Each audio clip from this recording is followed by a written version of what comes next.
Completar mi historia, un podcast donde relataremos historias de búsquedas de padres, de hijos, de orígenes, de derechos, de la identidad. Completar mi historia.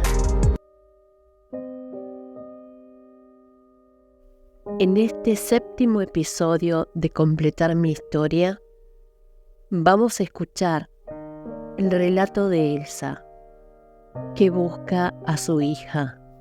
Mi nombre es Elsa Margarita Irazoque, tengo 60 años y esta es mi historia y también mi búsqueda. Busco a mi hija, que nació en el año 74. Soy de acá de Mendoza. Ella nació en el Hospital Emilio Civil de acá de Mendoza. La tuve a los 11 años y fue por una violación. Al ser muy chica, no recuerda claramente. Incluso la durmieron y le informan que su bebé falleció. Mi mamá me llevó a ese hospital a tenerla. Cuando llegué a ese hospital, yo iba con dolor, es lo que me acuerdo, porque hay muchas cosas que no me acuerdo. Y lo único que me acuerdo, que llegué a ese hospital y me pusieron suero. Era una botellita para mí y era suero.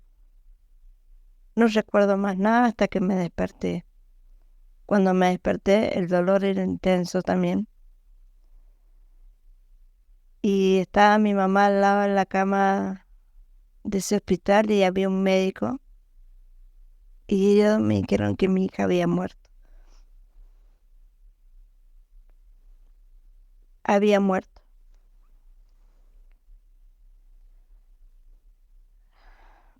No sabía qué contestar porque yo era muy chiquita. Y bueno, no sé cuántos días pasé en ese hospital. Lo único que recuerdo es que mi mamá se fue y no volvió hasta que me fue a buscar.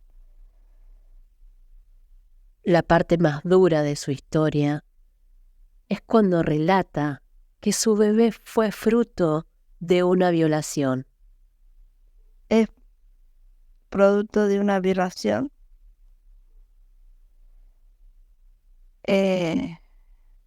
Mi padre fue el violador. Mi padre es el padre de mi hija.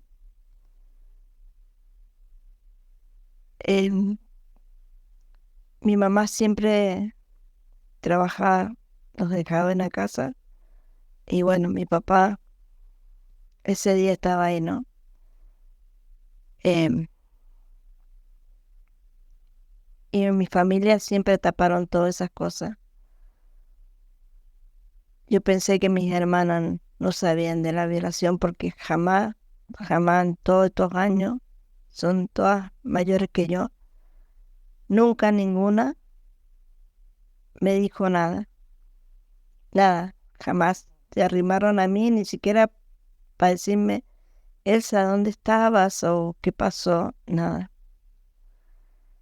Mi mamá cuando él me viola, ese día me encontró mi mamá tirada al lado de la cama de ella, desnuda, y recién él me había terminado violando. Yo tenía una marca en el brazo porque él la agarró y me puso un cuchillo para que yo no me moviera en el brazo. Por ahí la veo la marca. Por ahí veo esa marca en mi brazo que ya casi que no se nota, pero que bueno, yo muchas veces la he visto.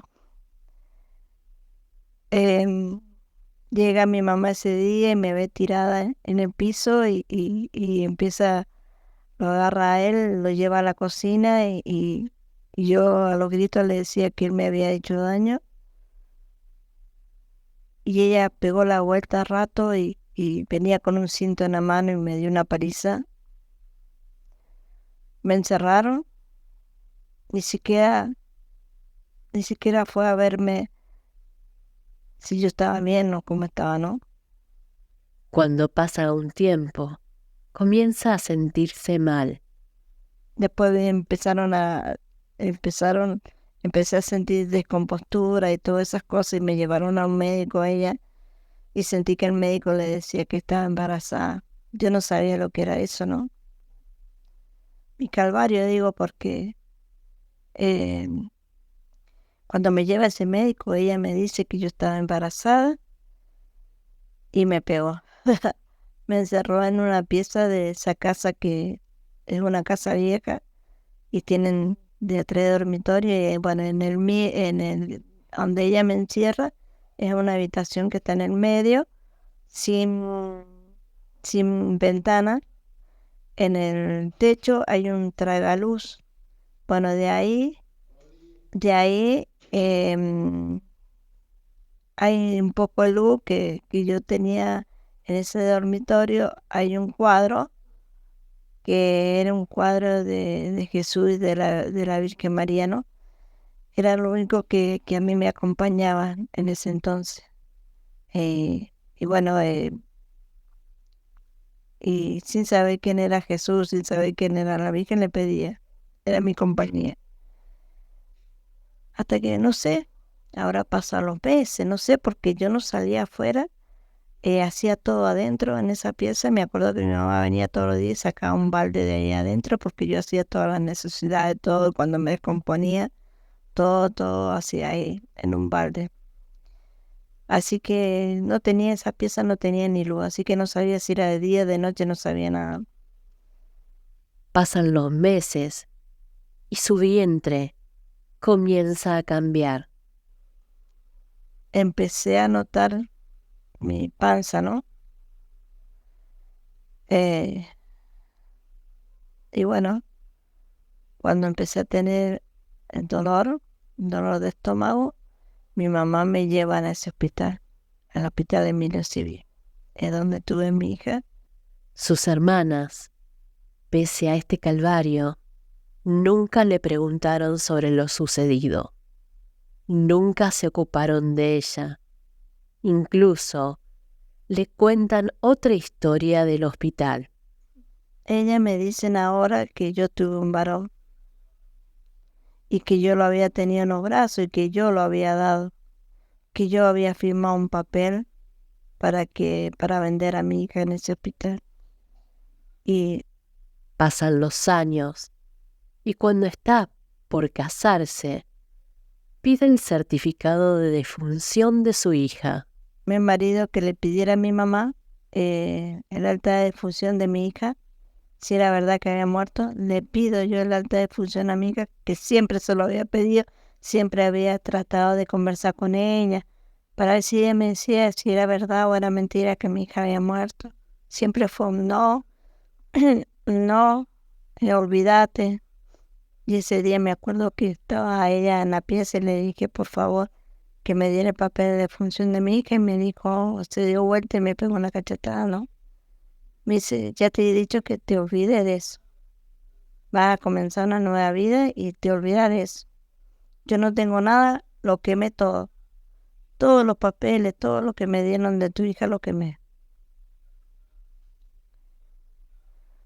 Transcurren los años y una llamada le cambia su historia. Yo, me suena el teléfono de la casa donde yo estaba y era mi hermana la más chica.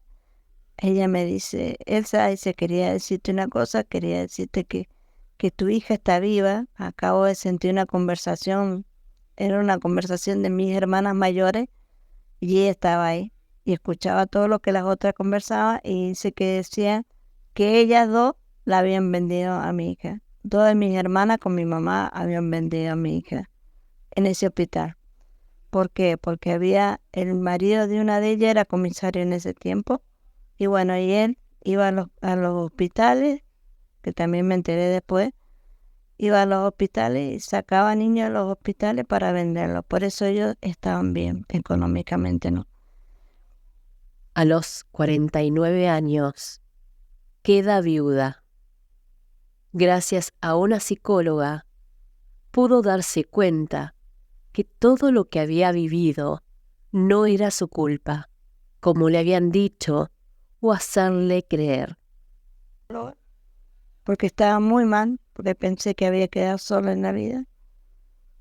Y esa psicóloga me ayudó un montonazo, me ayudó a salir y a contar mi historia, ¿no? Que yo no me atrevía a contarla porque como mi mamá siempre me echaba la culpa a mí, que era mi culpa. Yo siempre pensaba, pero también pensaba en que fui culpable porque yo no me acordaba. Todo lo que ella quiere es recuperar a su hija. Que me dé un tiempito más, solo para conocer a mi hija. Abrazarla y decirle que la amo. Mucha, pero mucha. Esta es la cruda historia de Elsa. Toda una vida de ocultamientos, maltratos, abandono, y ella solo espera encontrar a su hija. Si conoces el caso, si tenés alguna información, si puedes colaborar, hacelo.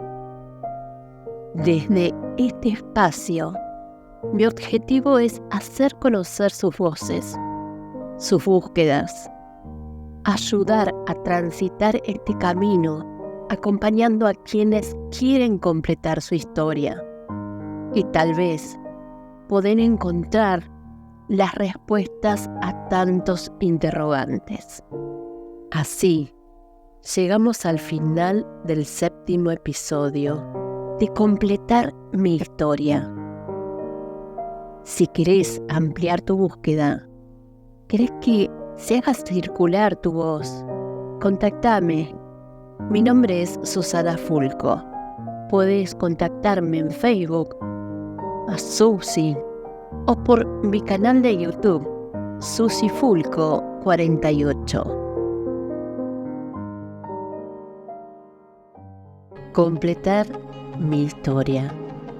Un podcast donde relatamos historias de búsquedas de padres, de hijos, de orígenes, de derechos, de la identidad. Completar mi historia.